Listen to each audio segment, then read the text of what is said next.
Bismillahirrahmanirrahim. Our today's topic is the pronoun. Last video में parts of speech में हमने noun को discuss किया. आज हम इंशाल्लाह ताला प्रोनाउन को डिस्कस करेंगे.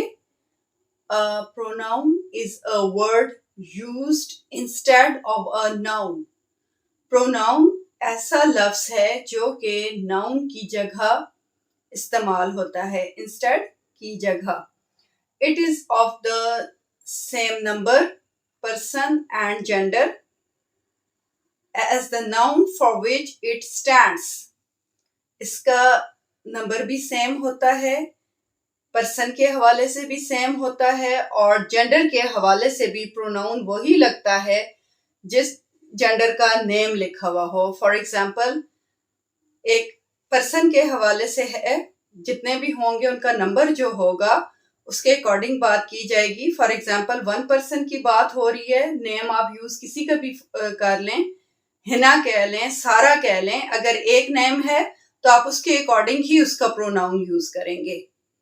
Gender mean masculine and feminine, यानी मुज़क्कर और मुअन्नस.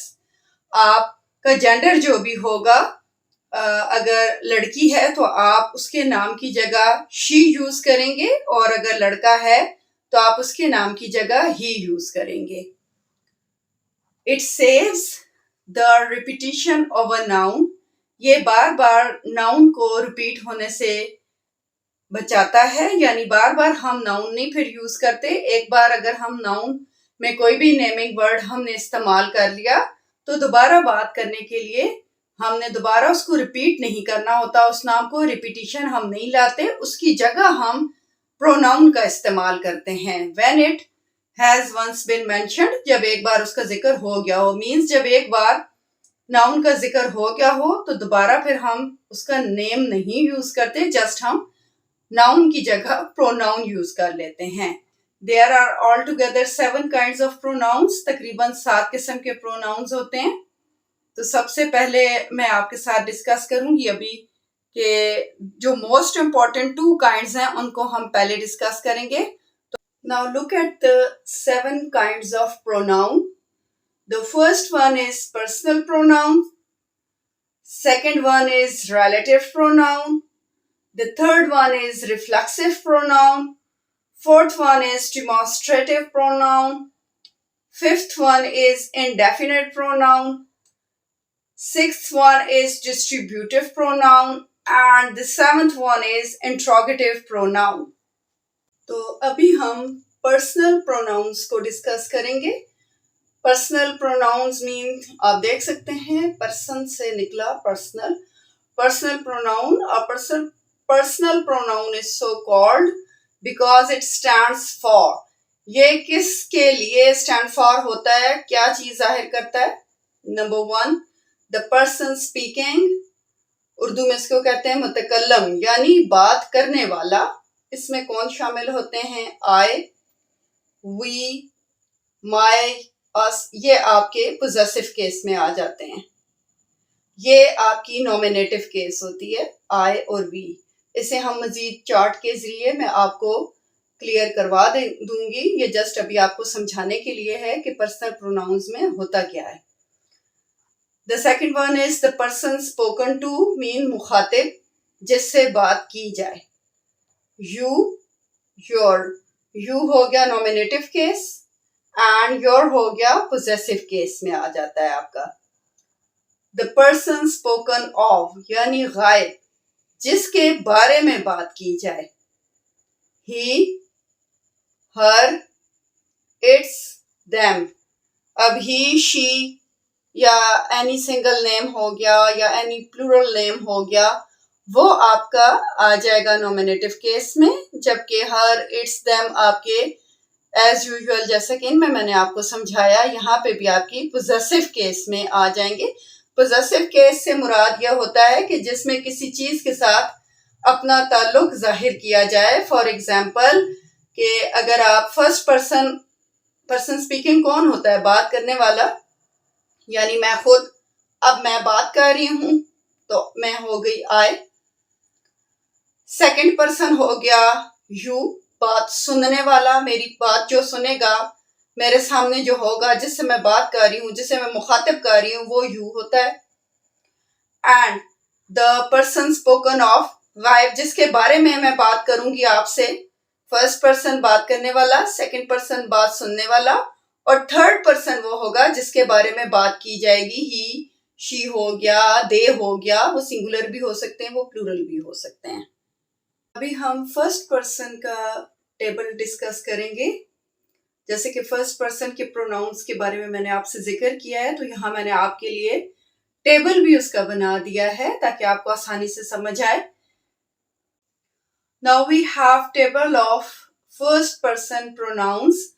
हमारे पास फर्स्ट पर्सन के प्रोनाउंस का टेबल है, जिसमें सबसे पहले आता है जी नंबर एंड जेंडर, फिर है इसकी नॉमिनेटिव केस, फिर possessive case, and then we have objective case. तो सबसे पहले नॉमिनेटिव केस में आपके पास आई होगा सिंगुलर। नंबर एंड जेंडर में हम उसको, नंबर में हम बताते हैं कि वो सिंगुलर है या प्लूरल है, जेंडर में हम बताते होते हैं कि वो मैस्कुलिन है या फेमिनिन, मींस मेल या फीमेल, मुज़क्कर मुअन्नस जिसे बोलते हैं। नॉमिनेटिव केस होगी आई, उसकी आई की पोजेसिव केस होती है, यानी किसी भी चीज के साथ आप अपना ताल्लुक या रिश्ता जो जाहिर कर रहे होते हैं, अपनी मलकियत जाहिर कर रहे होते हैं, पोजेशन से निकला है पोजेसिव, तो उसमें आप माय या माइन यूज करेंगे। माय होता है मेरा और माइन भी होता है मेरा। ऑब्जेक्टिव केस में मी यानी मुझे। Then we have plural form. Plural में कहते हैं जमा को, तो जमा के लिए आपका मैस्कुलिन होगा चाहे फेमिनिन होगा, उसमें हम वी इस्तेमाल करते हैं, यानी हम। फर्स्ट पर्सन में सिंगुलर के लिए आई इस्तेमाल होता है और प्लूरल के लिए वी इस्तेमाल होता है। और इसकी पोजेसिव केस होती है आव, आवर, हमारा या आवर्स, हमारा एक ही बात है। अस हो गया हमें। अब माई और माइन का क्या डिफरेंस है? जैसे अगर मैं फॉर एग्जांपल कहती हूँ कि ये मेरा कलम है या मेरा पेन है, तो मैं कहूंगी कि दिस इज माई पेन।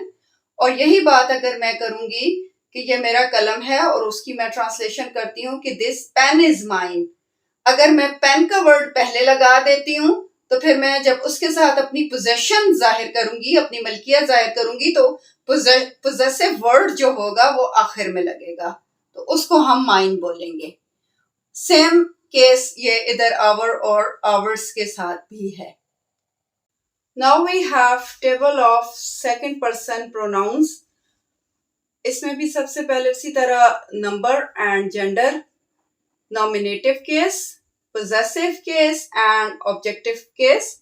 सबसे पहले हमारे पास सिंगुलर आ गया, मैस्कुलिन एंड फेमिनिन, जिसमें है दाव, तुम, दाए तुम्हारा, दाइन भी तुम्हारा, दी तुम्हें। The second person singular pronouns have gone out of common use. The second person plural pronouns are therefore used both as singular and plural. However, thou, thy, thine and thee are used for God. अब plural में हमारे पास मौजूद हैं, चाहे वो masculine होगा चाहे वो फेमिनिन होगा, वो यू है यानी तुम। इसीलिए अब ये जो हैं अभी इस्तेमाल में इतने नहीं है, लेकिन पोइटिकल यूज में आ जाते हैं। लेकिन ये जो है ना, ये आपका सिंगुलर के तौर पर भी इस्तेमाल हो जाता है और प्लूरल के तौर पर भी इस्तेमाल यही हो जाता है। योर इसकी पोजेसिव केस होती है, योर तुम्हारा, योर्स भी तुम्हारा।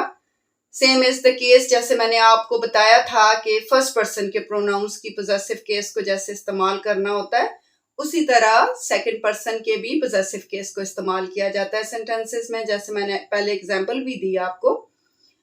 अभी ऑब्जेक्टिव केस में इसमें आ जाएगा यू यानी तुम्हें। We have the table of third person pronouns. इसमें पहले जी आपके पास नंबर आएगा, फिर gender, nominative case, possessive case, objective case. तो नंबर में जो सिंगुलर होंगे सबसे पहले हम उनको डिस्कस करेंगे। सिंगुलर में masculine, feminine and neuter. Masculine में आपके पास नॉमिनेटिव केस में ही इस्तेमाल होता है थर्ड पर्सन के लिए, सिंगुलर में ही हमेशा लड़के के लिए, लड़के के नाम की जगह ही इस्तेमाल होता है। पोजेसिव केस में हम हिज इस्तेमाल करते हैं, यानी उसका किसी चीज़ से उसका रिलेशन या कोई लिंक जाहिर करना हो तो आप हिज इस्तेमाल करते हैं। और ऑब्जेक्टिव केस में हिम होता है, जिसका मतलब है उसे। फेमिनिन में, सिंगुलर में आपके पास शी आ जाता है फेमिनिन के लिए, यानी लड़की के लिए। लड़की के नाम की जगह आप शी का वर्ड चूज करते हैं। और उसकी पोजेसिव केस में हर आ जाता है, और हर्स मतलब हो गया उसका। हर ऑब्जेक्टिव केस में यानी उसे। न्यूटर में बेजान चीजों के लिए भी आप ये वर्ड जाहिर करते हैं, लाइफलेस थिंग्स। इट हो गया ये, इट्स उसका, इट इसे। प्लूरल में आपके पास नंबर जो हैं उनमें जब सिंगुलर के बाद प्लूरल आएगा यानी जमा आएगा तो उस कॉमन में यानी सब आ जाते हैं ना, फिर दे हो जाएगा, यानी वो सारे लोग, सब। दे हो गया वो नॉमिनेटिव केस में। पोजेसिव केस इसकी बन जाएगी देयर, यानी उनका, और देयर्स का भी यही मतलब हो जाएगा। और ऑब्जेक्टिव केस इसकी बनेगी देम, यानी उन्हें। तो ये था हमारा सारा पर्सनल प्रोनाउंस के तीनों चार्ट्स आज हमने डिस्कस किए इस वीडियो में। उम्मीद है आपको अच्छी तरह से समझ आ गए होंगे। मज़ीद वीडियोस के लिए आप हमारे चैनल को सब्सक्राइब ज़रूर कीजिए। नेक्स्ट भी पार्ट्स ऑफ स्पीच अभी हमने और डिस्कस करने हैं, और प्रोनाउंस को भी मज़ीद अभी हमने डिस्कस करना है।